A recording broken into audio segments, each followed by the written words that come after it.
Hello, everybody. I'm Sam Jones. Welcome into Perspectives. Good to have you here today. Now, normally we would go right to our first guest, but I'm going to put the brakes on that for just a minute because there's something I need to bring up. I need to issue a warning to all of the viewers. You already know about the damage from the hurricane. We've seen so much of it on TV. We've read about it in the newspaper. The people down there are absolutely stripped of everything. They don't have clothes. They don't have sanitary napkins. They don't have washcloths. They don't have anything. They don't have money. So the question comes, what can I do?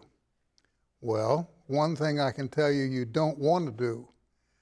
Very soon you're going to start to see on commercial television ads popping up, send your money to us and we'll make sure it gets to those victims. Don't send them your money. Do not send them your money. If you want to do something, get hold of your church or your mosque or your synagogue or the Salvation Army. Find out where to send the money. Your church may have something going, or your synagogue, or the Salvation Army. I trust those entities. You should too. And these people need all the help they can get and all the clothing they can possibly lay their hands on. They've lost everything. I read last night that the death count was up to 180. This morning it's up to 195. And by the time this show airs, it's going to be over 200. 600 are still missing. I mean, these people have nothing. But don't be tempted by the charlatans that are going to come along and say, hey, send your money to me, we'll make sure it gets there. I just wanted to get that warning out. So please pay attention. Do not throw your coins away. Now, we have a very special guest in the studio today, somebody I've known for a long time, and I haven't seen him in years, and he's gotten older, not like me. He's really aged. Wes Studi, actor, horse trainer, singer, musician, sculptor, you've done it all. Honey just drips from your lips, doesn't it, there, Sam? My God, listen to you. I want to chat with you a little bit about this incredible career you've had. How many movies and television shows have you done? I read somewhere it was in excess of 80. I think it's in excess of 80, but I don't count. I don't want to jinx myself here, see, because I'd like to make one or two more before I retire. You're too young to retire, man. What is in retirement anyway, right? Right? A beer, a dog, and a good view out the window. Every once in a while I can enjoy that, but then how long can you do that? The dog's going to get old, the beer's going to get stale, and, The dog's going to die. Well, okay. How did you get into it? How'd you get into the business? Actually, I was reminded just earlier in makeup when I had done an interview with Becky Dixon a number of years ago. I think it was sometime maybe around the beginning of the 2000s, maybe, wherein I told the story of coming to Tulsa after going through divorce and starting my life kind of into another era. You just skipped over that, but I want the folks to know you spent a year in the Mekong Delta, didn't you? I did. Yeah, pretty rough going. Pretty rough going. Yeah. Pretty rough going. Mm-hmm. Somebody had a plan for you. Yeah. Well, I've been following it, whatever it is. Well, you've done well. Thank you. Yeah. But back to your original question. I think on that interview itself, I told Becky about what made me get involved in theater was the fact that workshops were filled with more females than males. And I just liked the percentage points on that bet. You rascal. Hey, I was a single man at the time. I wanted to meet new people, new situations. Sure you did. The start of work. Are your parents still with us, or have they passed? Have Yes, did they passed, live yes, long enough to see what you've accomplished, any of it? You know, my stepdad died right before Geronimo came out in 1993. And then my mother passed away 2 years ago at the age of 93. So if you believe in the system of numbers and things like that, you know, it just makes you wonder a little bit. But in any case, no, they have passed on. And my mother, for the life of me, I could never talk her out of taking down a poster that my brother found somewhere that was almost the size of that background that you have there of Geronimo, the face, you know, a legend that could not be forgotten. Well, he gave it to Mom, and she put it in the TV room. And every time I'd come home after that, way into the 2000s, I'd say, Mom, when are you going to take that thing down? She would just give me that look. You know, Only a mother there's can my do it. wall. Yeah, You know? yeah. So she kept that there throughout her life. I can remember the first time I met you was back, would have been in the 80s. It would have been through the American Indian Theater Company. You were doing a production here with the theater company. Mm-hmm. And I remember thinking at the time, interesting fellow. That was the first time I ever met you. Your career, though, seemed to explode to me with Dances with Wolves. Mm-hmm. And I will never forget the scene where you were a bad Indian. Depends And, on which side you're on. well, that's right? true, Yeah. but you had other Indians surrounding you.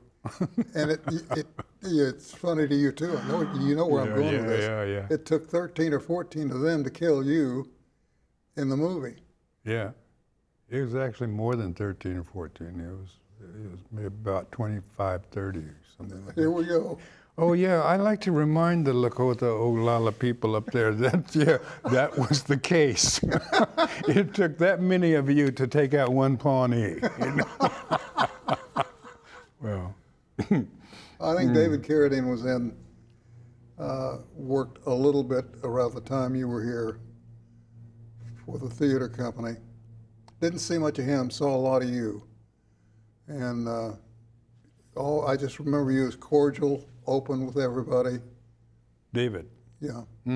Yeah, I had the opportunity to work with him a couple of times. Well, with Black Elk Speaks, that the Indian Theater did put on, and then later I worked with him in a film, a Western, had to do with Christmas, I think. I don't remember the title, but yeah, he remained consistently a personable guy. Do you ever feel like somebody's been looking over your shoulder, or? I wish that were the case, but actually I traded my soul to the devil for the Ooh. opportunity. Yeah. Don't try this at home, kids.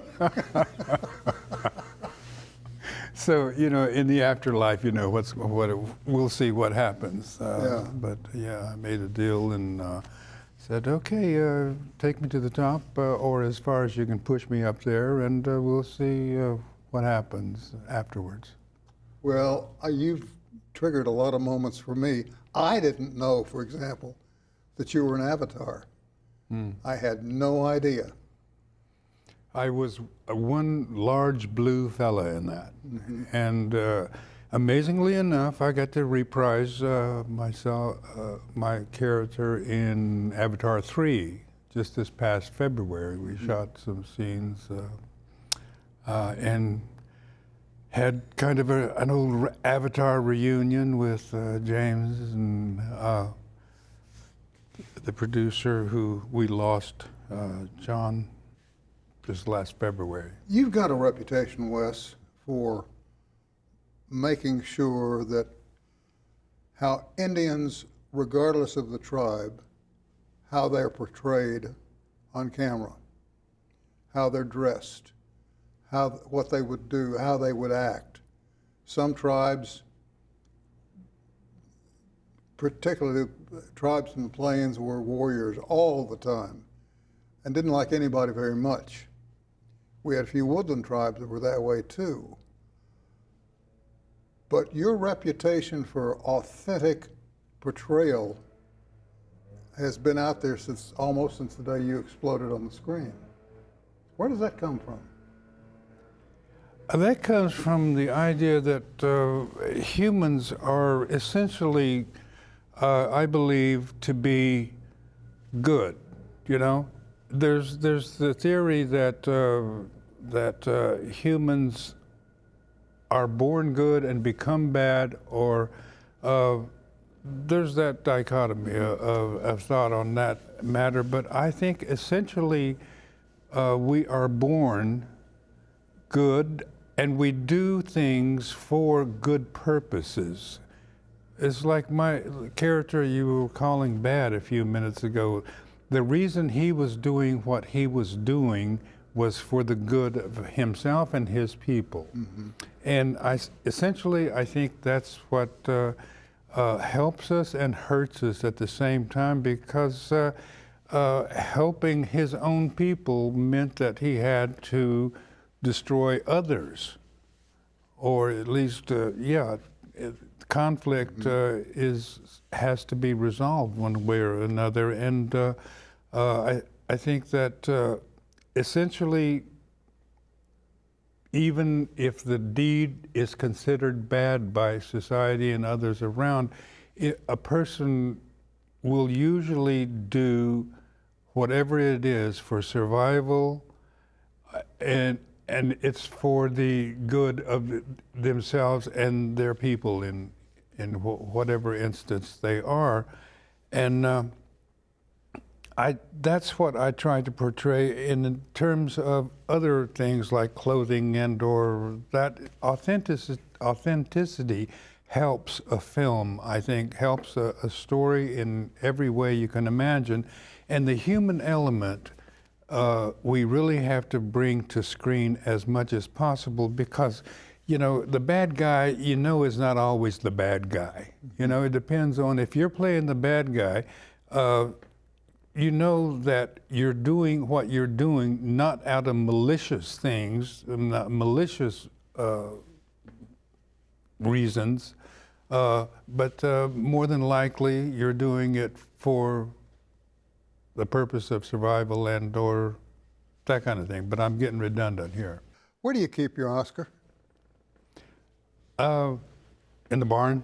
In the barn? No, I joke. No, it's in my living room. It's in my living room. Yeah, where everybody can see it. How many Emmys have you got? None. Well, it's time to get one. Well, yeah, everything is moving to television these days, so yeah, maybe so. How would you go about encouraging young actors, particularly Indian actors, to get into the business, to try to make a difference?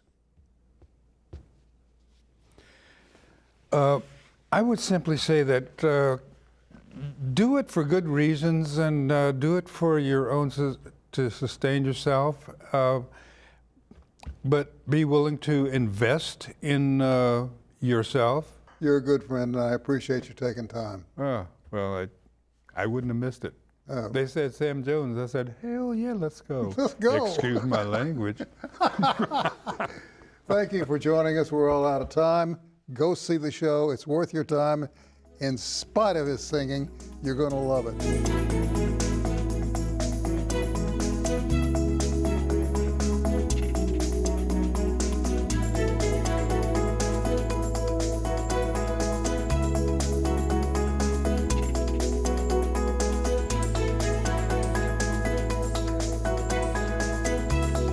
And we're back. The Indian Women's Pocahontas Club.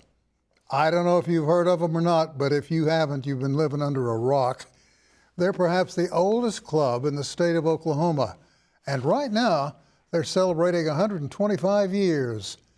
That's right, 125 years. Joining us now, we have, let's see, Betsy Summer, and she's a member of the club. I almost made you the executive director. And Debra West, who is also a member of the club. Ladies, it's good to have you here, first of all. Great to be here, Sam. Thanks for having us. You bring with you a lot of history, a lot of tradition. And before we get into this, there's one thing I want to read to you. This comes from Wilma Mankiller. It was common, a lot of folks don't realize this, but within the woodland tribes, it was very common to have a female chief. Wilma was chief of the Cherokees, and this is something she said about the Pocahontas Club. And it was when she was running for chief of the nation. And I quote, "When a number of Pocahontas Club members worked for a candidate, it was like having the blessing of the Cherokee mothers and grandmothers." That's a pretty powerful statement. You guys ever feel that on your shoulders? That's a big weight. Well, we know it's our responsibility to be involved in the continuity of our tribal government. It's handed down. We're a matrilineal society.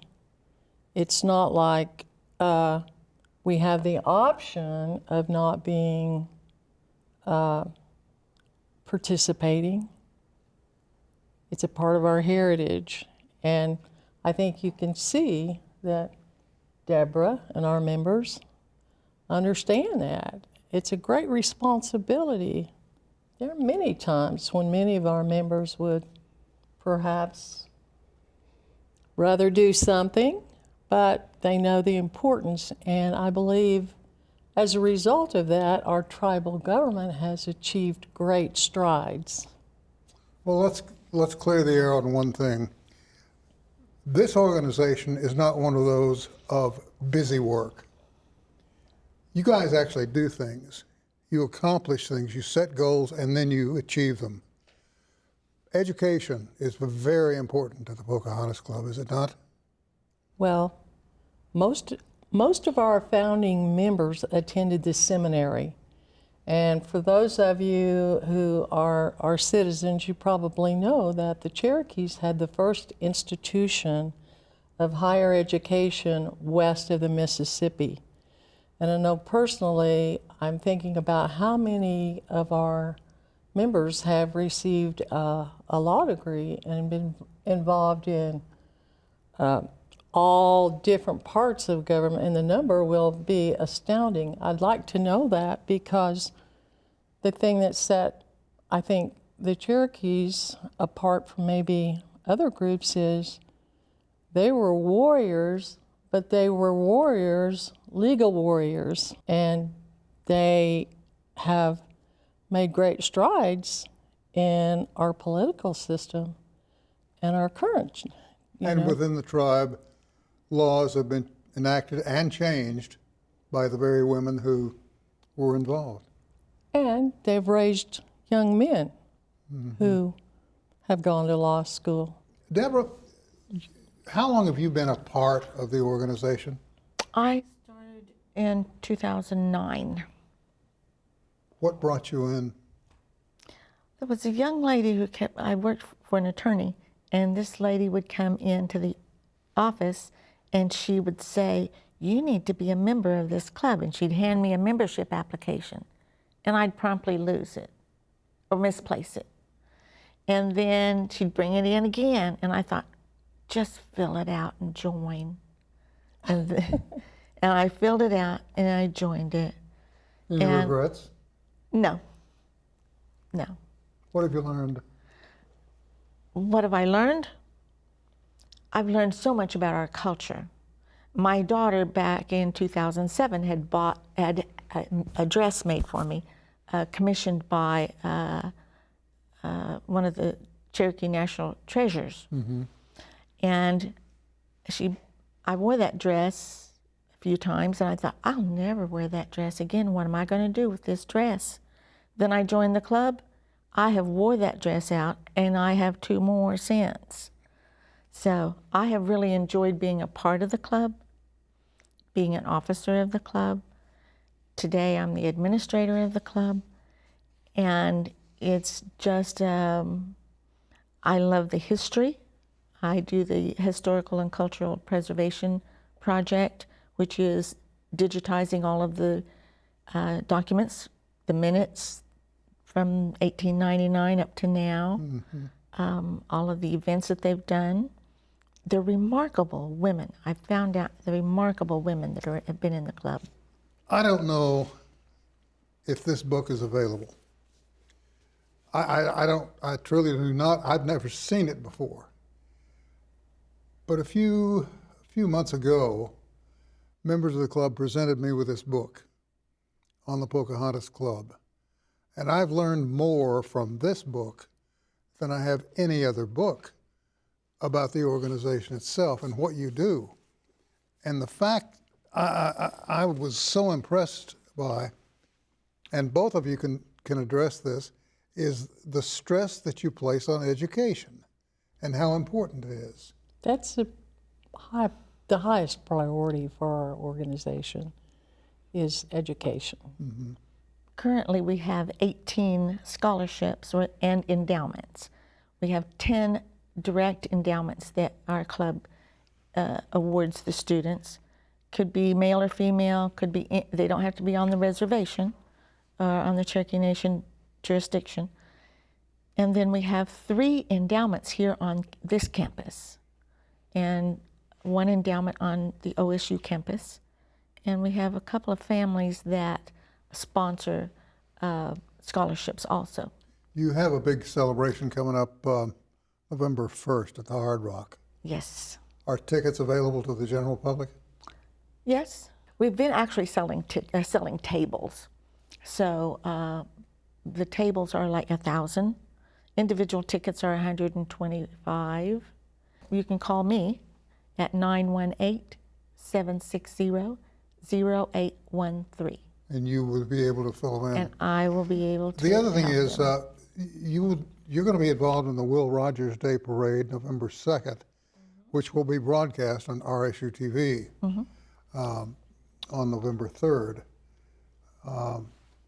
I'm sorry I missed the Wild Onion Dinner. Dadgummit, next spring I'm coming. I'm going to be there.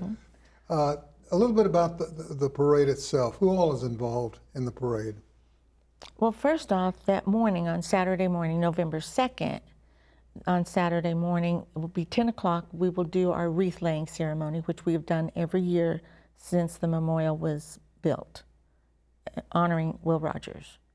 And the reason that that's an annual event is because Will Rogers was actually a charter member of the Indian Women's Pocahontas Club. No kidding. Yes, and we have documentation to that. So that's why that connection has continued. He was the same age as those girls that started the club. He was 20 years old at that time, and that's about the age of those girls. They were in their late teens and early 20s. I can just see him pushing his hat back and scratching his head and say, well, you know. You know, if those girls can get together, the boys can too. So he brought in his friends.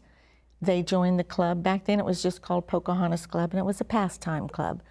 And they could just have fun, and they'd play the piano, or they'd read poems or play games and things like that. Just kids getting together. Yeah. I want to get a quick plug in again on the parade itself. And that's open to the public, obviously, but Yes, is the wreath laying, is It's that open to the public, and we will feed them at noon. White beans, cornbread, and cobbler. Sounds That was good. Will's favorite. Well, it's one of mine too. Thank you both for coming in and bringing us up to speed on it. Thank you for the book, which is a permanent part of my library now. And best of luck to you, and we'll see you down the road. Great. Thanks for having us. Thank you very much. That's all the time we have for this episode. We will see you next time.